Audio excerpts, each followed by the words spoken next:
저희 2024년 표어가 뭐죠? 말씀으로 성장하는 교회입니다. 말씀으로 성장을 하고 계신가요?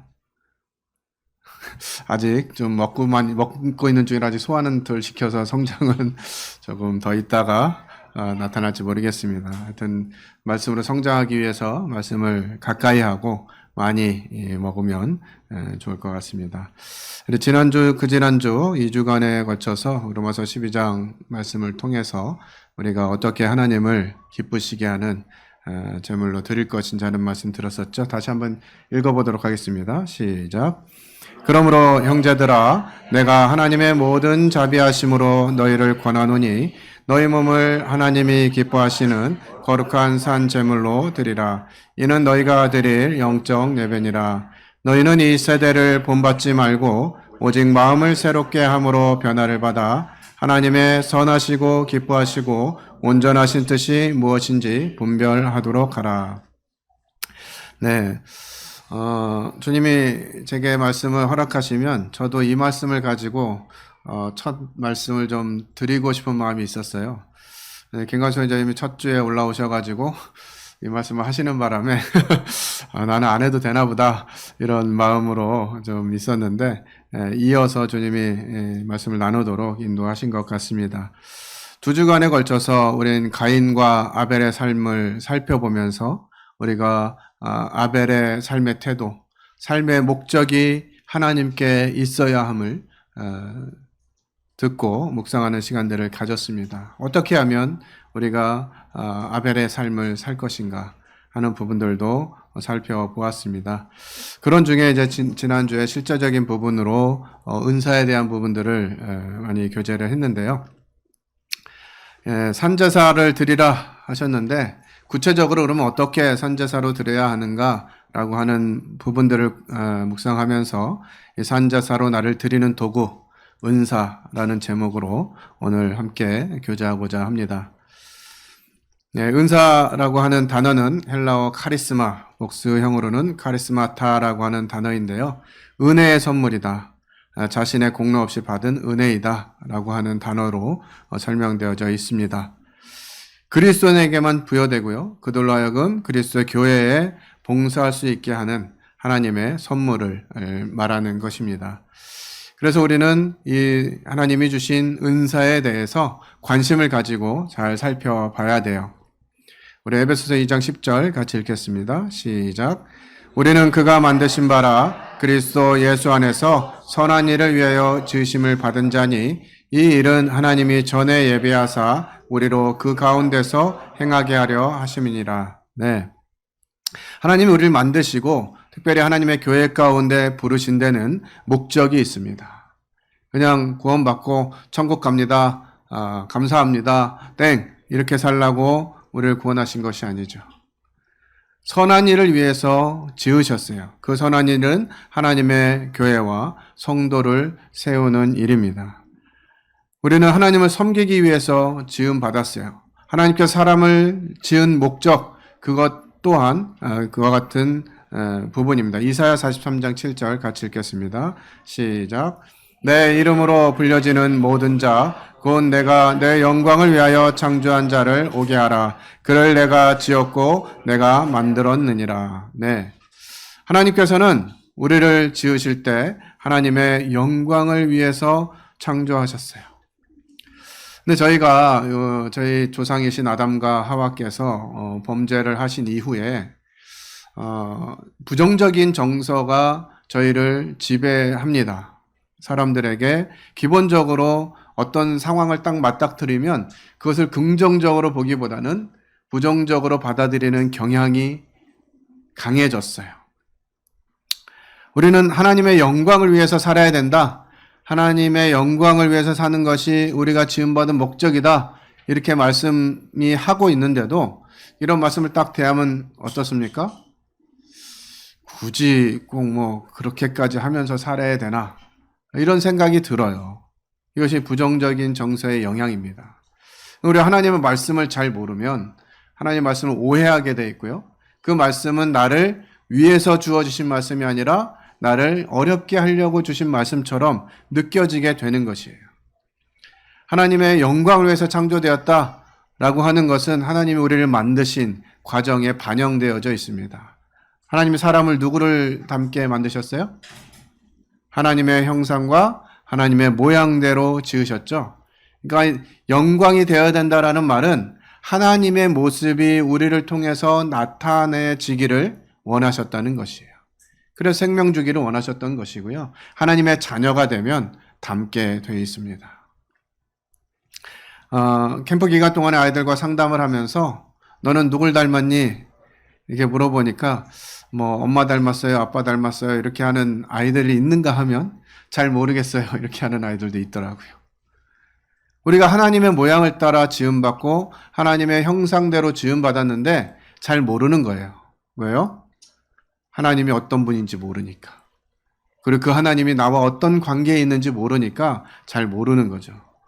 하나님은 우리를 하나님의 모습이 우리 삶 가운데, 우리 모습 가운데 투영되고 보여지기를 원하셨다는 것이에요. 이것이 영광이라고 하는 단어가 가진 의미입니다. 우리를 보면 하나님이 보이는 거예요. 부부가 닮았다라고 하는 이야기를 많이 듣죠. 왜 닮았습니까?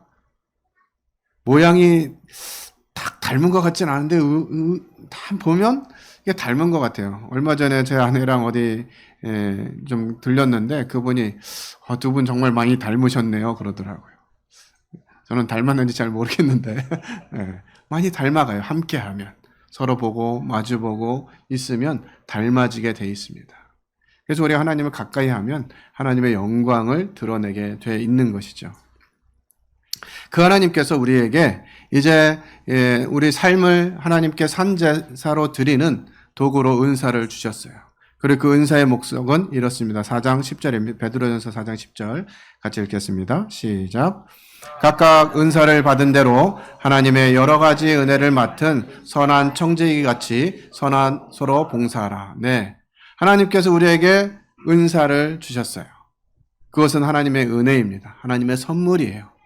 그리고 그 은사를 가지고 나를 위해서 쓰는 것이 아니라 서로 봉사하는 것이에요. 다른 사람들을 위해서 쓰라고 주신 것입니다. 그래서 우리는 어떤 형제나 어떤 자매가 점점 눈에 띄는 남들이 보기에도 좋은 은사다라고 하는 부분들을 가진 성도들을 볼 때 굳이 그것을 시기하거나 질투할 필요가 없어요. 서로 봉사하고 남을 위해서 사용되어지는 은사이기 때문에 그렇습니다. 그런데 어떤 특별한 은사가 자기를 위해서 사용되어지게 되면 사람들이 시기할 수 있죠. 사람이 높아지는 것 같고 사람이 드러나는 것 같으니까. 그래서 은사를 가진, 특별히 하나님께서 드러나게 일하도록 하신 은사를 주신 분들은 정말 주의해야 돼요. 이것이 나를 위한 은사가 아니라 다른 사람들을 위한 은사다라고 하는 것이죠. 서로 봉사하는 것입니다. 우리는 은사 이야기하면 항상 이런 여러 가지 이야기를 하게 됩니다. 그룹에서도 지난주, 그지난주 계속 교제를 했지만 은사가 뭐냐 이렇게 질문할 때 잘 모르겠다 이렇게 대답하시는 분들이 많아요. 신앙생활을 꽤 오래 하신 분들조차도 나는 은사가 뭔지 잘 모르겠다 이렇게 표현하는 부분들이 많습니다. 왜 그럴까 하는 부분도 고민하면서 생각해 보게 돼요. 첫 번째, 은사가 무엇인지 모르고 관심도 없어요. 그러다 보니까 은사라고 하는 내용을 듣거나 은사를 주셨다라고 말씀을 하는 내용을 들을 때 왜 나한테는 안 주셨을까? 이런 생각이 드는 것이죠. 또 두 번째는 은사는 알지만 그 은사에 만족하지 않는 분들도 있어요. 나도 좀 폼나는 은사를 가지고 섬기고 싶은데 왜 하나님 나에게는 그런 은사를 안 주셨을까? 이런 생각할 수 있는 거죠. 또 어떤 분들은 은사를 알지만 은사 활용을 회피하는 그런 분들도 있어요. 네 번째로 은사는 알지만 활용 방법을 모르는. 은사를 알아. 그런데 이거 어떻게 해야 되지? 라고 하는 거죠. 마지막으로 은사를 잘 알고 그 은사에 만족하고 그 은사를 잘 활용하는 그런 사람이 있습니다. 우리 성도님들은 어디에 속해 있나요? 어디 이 5가지 중에 하나는 걸리겠죠. 그런데 우리가 기억해야 될 부분이 있습니다. 명언에 이런 명언이 있어요. 같이 한번 읽어볼까요? 시작. 주님을 가장 기쁘게 했던 성도는 항상 재능이 뛰어났던 사람이 아니라 섬기는 사람들이었다. 네. 역사적으로 주님이 성경에 말씀하신 이래로 주님을 기쁘시게 했던 성도는 어떤 뭐 은사라든지 재능이 아주 특출했던 사람들이 아니라 그것을 가지고 섬기는 사람들이었어요. 우리들 마음 가운데 기억되는 거 그것은 섬김입니다. 무엇을 가르쳤는지 무엇을 얘기했는지 잘 몰라요. 그죠? 우리 원영형제님, 성원형제님 이런 분들 제가 청년 때 가르쳤는데 뭘 가르쳤는지 기억나는 거 있으세요? 그런 건 잘 없지만 저희 집에 와서 오징어 덮밥 먹고 뭐 부대찌개 먹고 뭐 이런 기억은 있으실 것 같아요. 섬긴 것만 기억납니다. 뭘 가르쳤는지 뭘 그렇게 배웠는지 기억이 남진 않지만 어떻게 우리를 섬겨주었구나 하는 것들은 남게 돼 있죠. 하나님이 우리에게 이러한 은사를 주신 거 2가지 목적인데요. 첫 번째는 다른 사람의 유익을 위하는 것입니다. 성도들의 영적 성숙을 위하는 것이에요. 고린도전서와 에베소 4장에서 이 은사와 관련된 부분들을 자세하게 설명해 주고 있습니다. 그래서 여러분들이 은사를 잘 모르겠다 하는 분들이 계신다면 이 고린도전서 12장과 에베소 4장을 좀 묵상하시면 유익하리라 생각이 들어요. 하나님께서 우리에게 은사를 주신 것, 산 제물로 우리 삶을 드려야 되는데 그런 부분들 중에서 은사를 주신 목적, 그것이 나를 위해서 사는 것이 아니다라고 하는 것이죠. 선악을 알게 하는 죄를 가진 상태에 있는 신부는 자기 자신을 위해서 살아가는 것, 내가 주인되고 내 욕심대로 살아가는 것, 이것이 선악과의 결과물이라면 이제 생명나무 실과를 먹게 된 하나님의 생명을 가진 사람들에게 나타나는 열매는 사랑이라고 살펴보았습니다. 그 사랑은 나 자기중심적인 것이 아니에요. 상대방 중심적인 것이죠. 그래서 이 은사는 다른 사람의 유익을 위해서 주신 것이다. 저는 우리 모임 가운데 귀한 은사들이 드러나고 있고 활용되어지고 있는 것들에 대해서 굉장히 감사를 드립니다. 저는 좀 사람 자체가 기질적으로나 뭐 태생적으로나 삶에 살아온 여정을 통해서도 이렇게 꼼꼼하고 세밀한 사람이 아니에요. 그냥 뭐 얼렁뚱땅 넘어가기도 하고 그런 영역들이 많은 사람입니다. 조금 허술하죠. 그래서 저 같은 사람만 교회에 있으면 예민한 일이 발생하면 그것도 그냥 안 예민해요. 뭐 그럴 수도 있지, 뭐 그러다 말겠지, 어떻게 되겠지, 이런 생각들을 하게 되는 것이죠. 그런데 예민한 은사를 가지신 분들이 계시기 때문에 체크해야 될 부분들, 이건 좀 짚고 넘어가야 될 것 같은데, 해결하고 넘어가야 될 것 같은데 하는 의견들이 제시되고 그것들을 통해서 교회의 어떤 어려움들이 해결되고 있는 것들을 보게 됩니다. 그 은사 다양한 거죠. 그리고 나를 위한 것이 아니라 다른 사람의 유익을 위해서 있다라고 하는 것이에요. 그리고 그것들을 통해서 성도들이 도움을 입으면서 건강하게 성장하도록 하나님께서 은사를 주셨어요. 우리들 가운데 나는 건강한 성도로 성장하고 있지 못하다, 이런 분들이 그런 생각하시는 분도 혹시 계시다면 다른 성도들과의 관계가 되어져야 된다는 것이에요. 하나님은 교회에 나 혼자 두신 것이 아니라 다른 은사들을 주시고 그 은사들을 통해서 나를 성장시키려고 하신다고 하는 것입니다. 우리에게 주신 이 놀라운 은사들, 특별히 드러나는 은사들을 통해서 나를 유익하게 하시려는, 나를 성장시키시려 하시고 나를 기쁘게 하시려는 목적으로 주어진 은사다라고 하는 것이에요.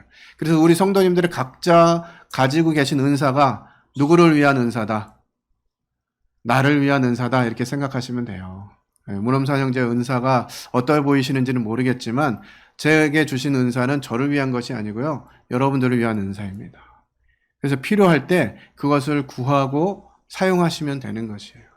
우리 김강수 형제님이 이 말씀의 은사, 탁월한 은사를 가지고 계시는 것이 저에게 얼마나 유익한 일입니까? 이거 형제님 자신을 위한 은사가 아니라는 거죠.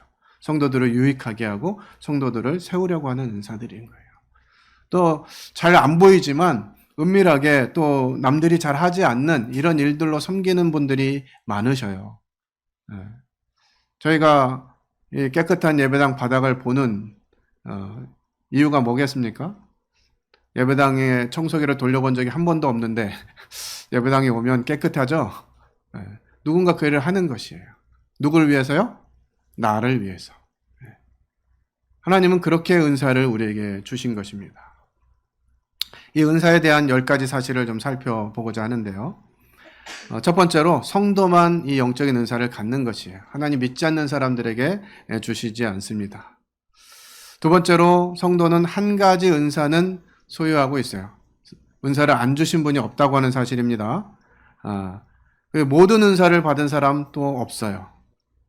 그리고 한 가지 은사를 모든 사람에게 주시지 않아요. 노력이나 일의 대가로 영적 은사를 얻을 수가 없습니다. 그죠? 사도행전에도 보니까 막 병 고치고 능력 행하는 거 보니까 나로 돈 주고 사게 하라 뭐 이런 얘기 하는 사람 있었잖아요. 그럴 수 없다는 것이죠. 그리고 영적 은사는 누가 주시는 거예요? 내가 원하는 거 주시는 것이 아니라 성령님께서 나눠주시는 것입니다. 그리고 이 은사는 영속적인 것이고요. 그렇기 때문에 은사를 개발해야 돼요. 처음에 하나님이 내게 주신 은사가 이것이다 라고 생각하면 관련된 은사를 개발해야 되는 것이죠. 은사를 낭비하는 것은 죄라고 성경이 안내해 주고 있어요. 그냥 나 이거 가지고 잘못 사용하면 어떡하지? 괜히 어려움 끼치면 어떡하지? 그런 사람이 한 달란트 받은 사람인 거죠. 땅속에 묻어놓고 내 주인은 엄한 분이라 괜히 이거 가지고 썼다가 잘못 쓰면 혼날까 봐 땅속에 묻어뒀습니다. 막 이런 생각하는 거. 열 번째로 은사를 사용함으로써 하나님께 영광을 돌리고요. 나는 하나님의 자녀로서 또 제자로서 성장하게 되는 것입니다. 그렇기 때문에 우리는 은사를 사용할 때 주의해야 돼요. 은사와 재능은 다릅니다. 예를 들어서 우리 중에 교수님이 안 계신데 전공이 전자인 교수님이 계신다.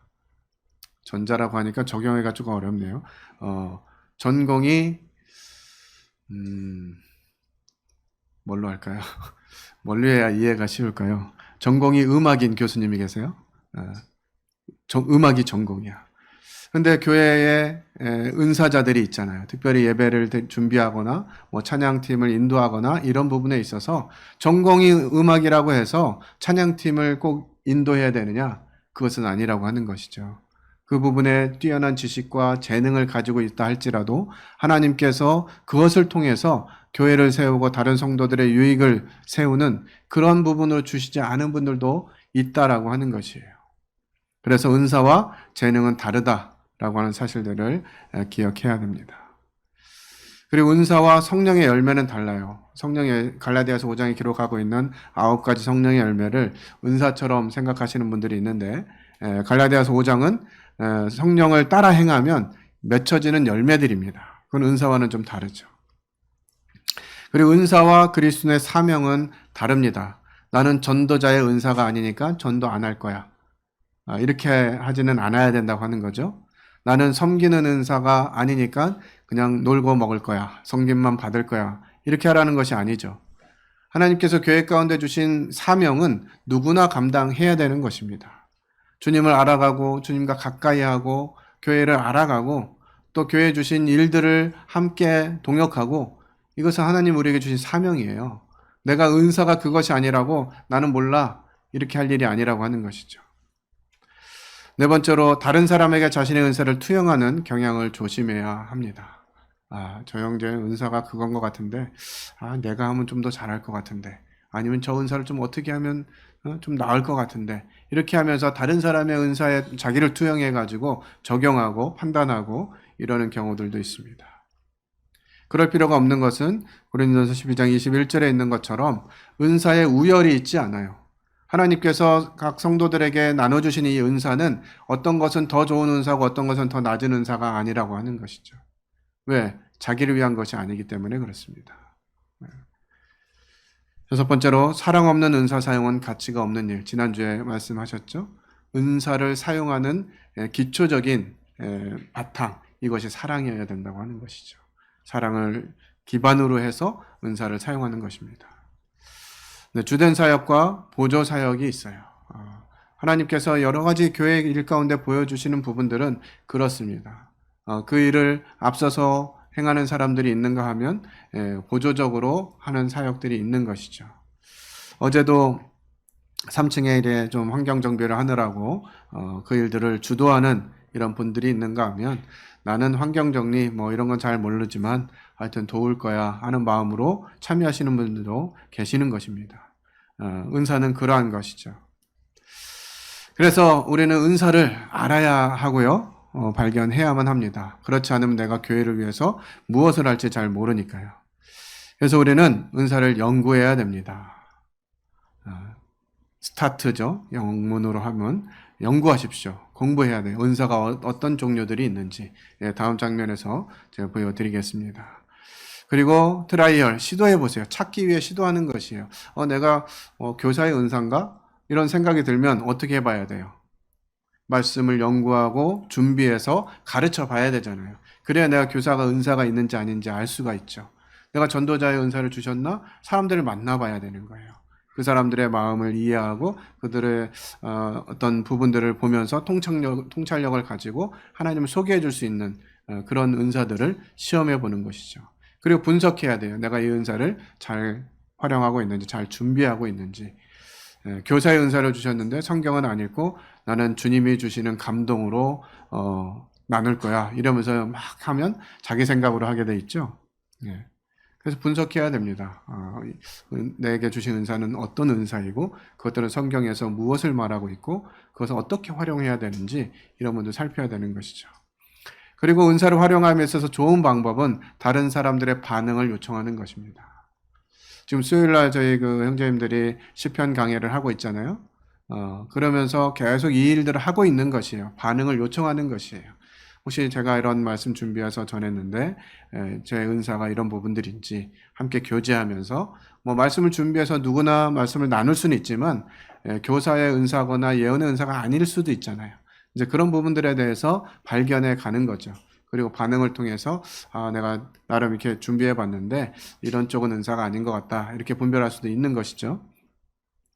그리고 그와 같은 은사들이 보여질 때 훈련을 받아야 돼요. 나 혼자 막 내가 스스로 알아서 다 하는 것이 아니라 교회가 이와 같은 은사들을 잘 훈련할 수 있는 이런 다양한 은사들이 갖춰져야 될 것으로 생각이 됩니다. 성경에 나타난 은사의 종류, 성경에 뭐 이렇게 5부분에서 은사에 대해서 좀 얘기해 주고 있습니다. 고린도전서 12장에는 지혜의 말씀, 지식의 말씀, 믿음, 병 고치는 일, 능력 행하는 일, 예언, 영들을 분별하는 일, 방언, 통역의 은사들이 기록되어 있어요. 또 사도와 선지자, 교사, 능력 행함, 병 고치는 일, 돕는 일, 다스리는 일, 방언, 통역 이와 같은 부분들이 고린도전서의 12장에 두 부분에 나누어져서 은사를 소개하고 있습니다. 에베소 4장에서는 사도와 선지자, 복음 전하는 자와 목자, 교사 이와 같은 은사들이 설명되어져 있고요. 로마서 12장에는 예언하는 일, 섬기는 일, 가르치는 일, 권위하는 일, 구제하는 일, 다스리는 일, 공유를 베푸는 일. 여기 권위하는 일은 권위를 세우라는 말이 아니죠. 우리가 너무 성경을 문자적으로 생각하다 보니까 권위의 은사 이러니까 그래 나는 권위를 사용하는 은사 멋있어 보여 그거 해야지 막 그러면서 막 성도들 어렵게 하고 주장하고 뭐 이런 분들이 있었습니다. 실제로 그런 건 아니죠. 권면과 위로하는 일입니다. 베드로전서 4장에는 접대하는 일과 말씀 전하는 일과 봉사하는 일들에 대해서 이야기하고 있어요. 이 다양하게 은사를 기록하고 있는데요. 이 은사들을 좀 군별로 모아보니까 이런 부분들이 있는 것 같습니다. 특징들 보면 성령이 주신 은사들인데 말씀 전파와 관련된 은사들이 있어요. 예언의 은사, 전도의 은사, 가르침의 은사, 지혜의 은사, 지식의 은사. 이런 부분들은 말씀 전파와 관련된 은사들입니다. 그래서 여러분들이 은사들을 발견하고자 할 때 이런 은사들을 가지고 있으면 말씀과 관련된 은사이기 때문에 말씀을 잘 알아야 돼요. 전도의 은사를 가진 분들은 열정적이고 정말 담대하게 복음을 증거하고 어떤 사람을 만나도 주눅들지 않고 말씀을 막 가르치기도 합니다. 그래서 이런 전도의 은사는 전도 은사 혼자서 활동하는 것이 아니라 예언의 은사나 가르침의 은사와 병행해야 돼요. 왜냐하면 열정이 뛰어나다 보면 항상 오버하는 일들이 생기거든요. 그런 부분들에 대해서 교사나 말씀을 분별하는 이런 분들에게 함께 조언을 얻고 동역해야 되는 그런 은사들인 것이죠. 그리고 두 번째로 리더십과 관련된 은사가 있습니다. 말씀을 연구하고 준비하고 가르치고 전하고 뭐 이런 은사가 있는가 하면 이제 교회를 위해서 교회를 체계적으로 만들어가고 세워가는 데 사용되어지는 은사들인데요. 사도의 은사, 지금은 이제 없는 은사죠. 권면과 위로의 은사, 목자의 은사, 다스리는 은사, 지도력의 은사, 이와 같은 은사들은 리더십과 관련된 은사들이에요. 그래서 이런 은사들이 있으신 분들은 교회의 리더십을 세우는 일에 자신을 드리는 이와 같은 필요들이 있습니다. 세 번째로 성도 사랑과 관련된 은사입니다. 섬김과 구제와 접대와 긍휼과 이런 부분들은 다 성도 사랑과 관련된 은사들이죠. 네 번째로 영역과 관련된 은사입니다. 기도와 믿음과 영분별의 은사. 믿음의 은사 아무나 가진 것이 아니죠. 안 될 것 같은데 이런 생각이 드는데 누군가는 이 믿음을 사용해서 하나님이 하실 것이다 이렇게 보는 것이죠. 여호수아서를 묵상하고 있는데 여호수아가 되기 전에 이제 12명의 정탐꾼을 올려 보내잖아요. 그때 똑같은 장면을 보고도 어떤 사람도 거기 못 올라가. 얼마나 그 사람들 대단한지 그 사람들 볼 때 우리 메뚜기 같아. 그럴 거야. 우리 못 가. 이렇게 생각하는 사람들이 있는가 하면 하나님 우리에게 주셨다. 분명히 주실 것이다. 올라가자. 이렇게 하는 사람들이 있거든요. 그렇게 할 때 우리는 이 믿음의 은사들을 주목할 필요가 있는 것 같아요. 하나님 뜻이 어디에 있는가. 현실을 볼 때는 불가능해 보이지만 하나님이 하실 것이다. 이런 분명한 믿음을 가진 은사들이 발휘되면 하나님의 하신 일들이 보이게 되는 것이죠. 그리고 시대성과 관련된 은사들이 있습니다. 방언하고 통역하는. 지금은 뭐 굳이 이런 은사가 뭐 빈번하게 자주 이렇게 사용되는 은사들은 아닌데 가끔은 필요한 것 같아요. 또 이런 일을 행하시기도 하는 것 같습니다. 병 고치는 은사, 능력을 행하고 재주를 부리고 예능적인 은사들도 많이 필요하죠. 이번 그 은사된 부분들을 좀 살펴보고 묵상하면서 좀 의아한 부분들이 생겼습니다. 우리 자매님들의 은사는 왜 이렇게 한정돼 있을까? 성경에 가르치는 은사, 전도의 은사, 예언의 은사 이런 부분들이 형제님들에게 주어진 은사라고 설명하고 있는 성경이 있나요? 어떠신 것 같으세요? 희한하게 저희 모임은 이 자매님들의 은사가 거의 발휘되고 있지 않은 것 같아요. 저희 교회뿐만 아니라 일반적으로 이 모임의 모습을 살펴볼 때 자매님들의 은사가 거의 활용되고 있지 않아요. 그래서 자매님들의 은사가 뭡니까? 물어보면 다 거의 90% 이상이 뭐라고 그래요? 섬김의 은사. 자매님들은 다 섬기느라고 바빠요. 말씀 연구하고 전도하기 위해서 영혼들을 살피고 그와 같은 은사들이 지금 발휘되고 있지 않잖아요. 성경은 분명히 성령께서 각 사람들에게 은사를 나눠주신다고 말씀하시고 계신데 왜 모든 성도들에게, 모든 자매님들에게 하나님은 같은 은사를 주셨을까? 이런 의문이 들었어요. 그렇지 않습니까? 우리 자매님들에게는 하나님이 섬기는 은사, 봉사의 은사 관련된 섬김, 구제, 접대, 긍휼 이런 은사만 주셨냐고요. 저희가 형제님들이 운영위원회를 같이 교제하면서 필요가 많아요. 교회에. 해야 될 일이 너무 많아. 그런데 그걸 다 형제들이 하려니까 깝깝한 거예요. 자매님들 사이에서 가르치는 일 자매님들이 하시면 되잖아요. 그죠? 구도자가 자매님들 사이에 있으면 자매님들이 영혼 전도하고 교제하면 되잖아요. 그런 은사를 가지신 분들이. 근데 그걸 안 하니까 누가 해야 돼요? 형제님들이 해야 되는데 이성만 보면 낯을 가리는 형제님들도 있어요.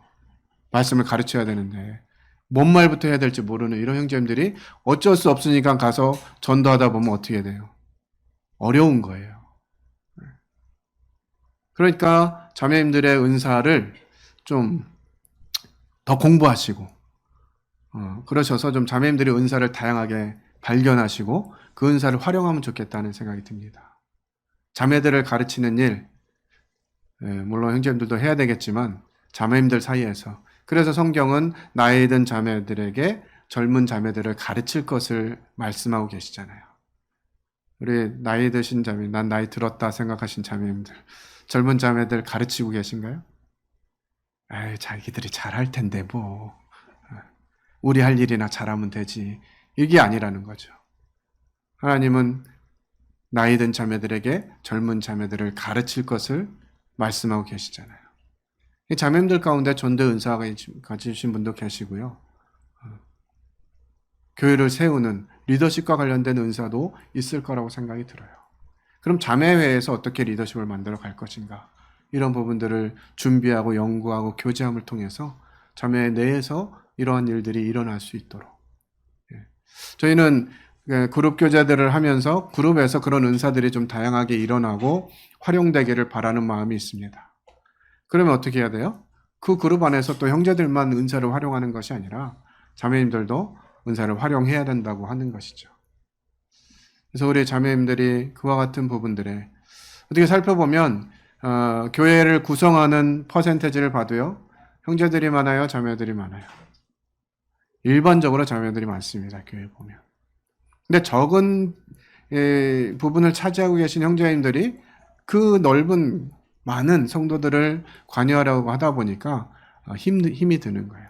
지치고 내 은사도 아닌데 뭔가를 해야 되는 것 같고, 물론 이제 도울 수는 있겠지만 그걸 주도적으로 하려고 하는 이런 상황이 되면 어려울 수밖에 없는 것이죠. 길어지면 잔소리가 되니까 우리 자매님들이 이와 같은 관점을 좀 가지시고, 특별히 저희 군포중보교의 미래를 지향하고 다음 세대들을 세우는 이와 같은 데 관심을 가지고 있는데, 그러려면 이 은사적인 부분들에 대해서 다시 좀 상고하고 살펴보는 시간들이 필요하다고 생각이 되어집니다. 고린도서 4장 1절 2절 같이 읽겠습니다. 시작.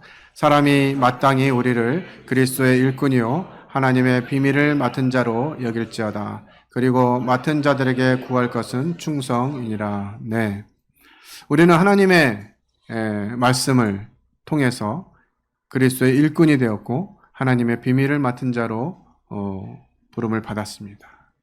하나님이 우리 각 성도들에게 은사를 나누어 주셨어요. 그리고 그 은사를 사용하는데, 특별히 우리 삶을 하나님을 기쁘게 하는 산 제사로 드리는 일에 있어서 이 은사를 주시고 이 은사를 활용하는 일에 있어서 구할 것이 충성이라고 말씀하고 계시는 것이에요. 하나님이 나를 부르신 일에 나는 어떻게 충성하고 있는가, 이런 부분들을 살펴보면서 내가 하나님을 위해서, 하나님의 영광을 위해서 내게 맡기신 이 은사를 이렇게 발견하고 개발하고 활용해서 하나님을 위해서 사는 삶의 모습이 무엇인지를 보는 것이죠. 세상에 나가서는 그렇게 할 수가 없어요. 그걸 인정해 주지도 않고요. 우리가 그 부름대로 부름받은 일에 대해서 박수 받지도 못하기도 합니다. 교회는 그렇지 않은 것이죠.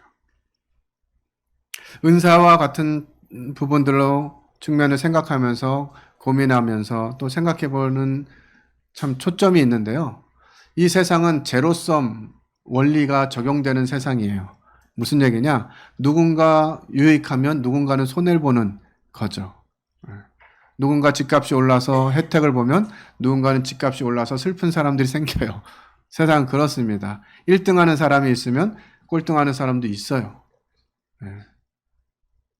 그런데 그게 그런 원리가 적용되지 않는 기관, 이것이 하나님이 세우신 교회와 가정이에요. 가정은 남편은 행복한데 아내는 불행할 수가 없는 기관입니다. 그래서 우리 자매님들이 나는 지금 속상한데 저 인간은 행복하구나, 이렇게 생각할 필요가 없다는 거예요. 내가 불행하면 내 남편도 불행해요. 내가 불행하면 내 자녀들도 불행하고요. 내 자녀들이 힘들면 부모도 힘들잖아요. 이것이 제로섬이 적용되지 않는 기관, 첫 번째 가정이고요. 두 번째 확장된 개념, 교회입니다. 이 교회에서는요, 누구는 행복한데 누구는 슬플 수가 없어요. 왜냐하면 교회도 한 몸이기 때문에. 누군가 한 성도가 어려워하면 그 어려움으로 인해서 교회가 어려움을 겪는 것이에요. 누군가가 즐거운 일이 있고 기쁨이 있으면 그 일로 인해 가지고 함께 기뻐할 수 있는 것입니다. 그래서 성경은 우리에게 권하기를 기쁠 때 기뻐하고 슬플 때 눈물을 흘리라는 거예요. 너는 눈물을 흘리지만 나는 즐거워할 거야. 이렇게 해서는 안 된다고 하는 거죠. 예전에 제가 어떤 교회에서 섬길 때 저희 집안에 막 물이 터져가지고 이게 이사를 해야 되나 말아야 되나 막 어떻게 해야 되나 막 고민할 때가 있었거든요. 근데 같은 그룹에 있었던 어떤 형제가 제가 그런 간증을 하고 기도 부탁을 했는데 끝나자마자 저는 집을 짓고 있는데 집이 재료비도 많이 올라고 막 이래가지고 지금 걱정입니다. 뭐 대리석으로 해야 될지 벽돌로 해야 될지 막 이런 고민하고 있는 거예요. 어떻겠어요? 마음 상하죠. 주의해야 된다는 거예요. 내 성도가 고통당하고 있고 어려움 당하고 있는데 그러거나 말거나 나는 내 일을 할 거야. 이렇게 하는 원리가 교회에서 적용되면 교회는 힘들 수밖에 없는 공간이 되는 것이죠. 그래서 강한 자가 약한 자의 약함을 감당하라는 것이에요. 그래서 제가 그 형제의 약함을 감당하고 축하해 줬습니다. 집 잘 지어. 이렇게.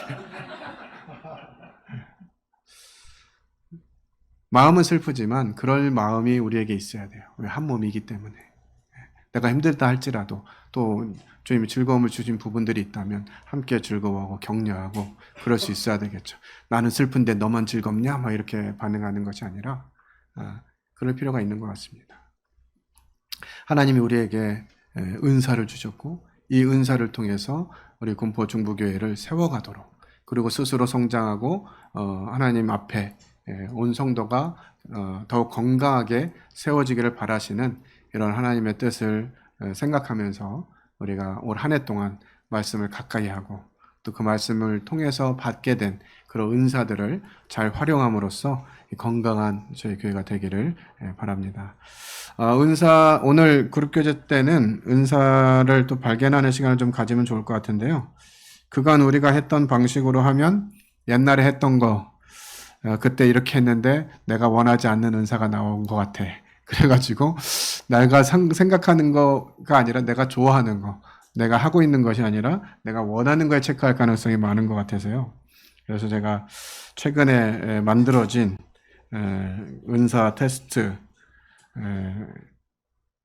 제가 단톡방에다가 올려드렸습니다. 그래서 그룹교제 시작할 때 한 10분 안 걸릴 거예요. 뭐 한 5분 정도 이렇게 하시면은 확인할 수 있을 것 같고요. 그걸 기반으로 좀 교제하면 좋을 것 같은데 내용이 교회에서 내가 하고 있는 일 이렇게 하니까 하고 싶은 일을 자꾸 선택하는 것 같아서 이 내용 보면서 제가 감사했던 것은 교회를 예로 들지 않았어요. 사회에서 생활할 때 어떤 일이 있으면 어떻게 할 것인가 이런 부분들로 질문이 되어 있기 때문에 객관적이고 이런 부분들이 나타나지 않을까 하는 생각이 들고요. 다만 이것이 뭐 100% 하나님이 나에게 주신 은사다 이렇게 얘기하기는 또 조금 그렇습니다. 그래서 나를 좀 살피고 확인하는 과정이 되셨으면 좋겠고요. 그걸 가지고 오늘 그룹 시간에 교제하면 좋을 것 같습니다. 기도하고 마치겠습니다.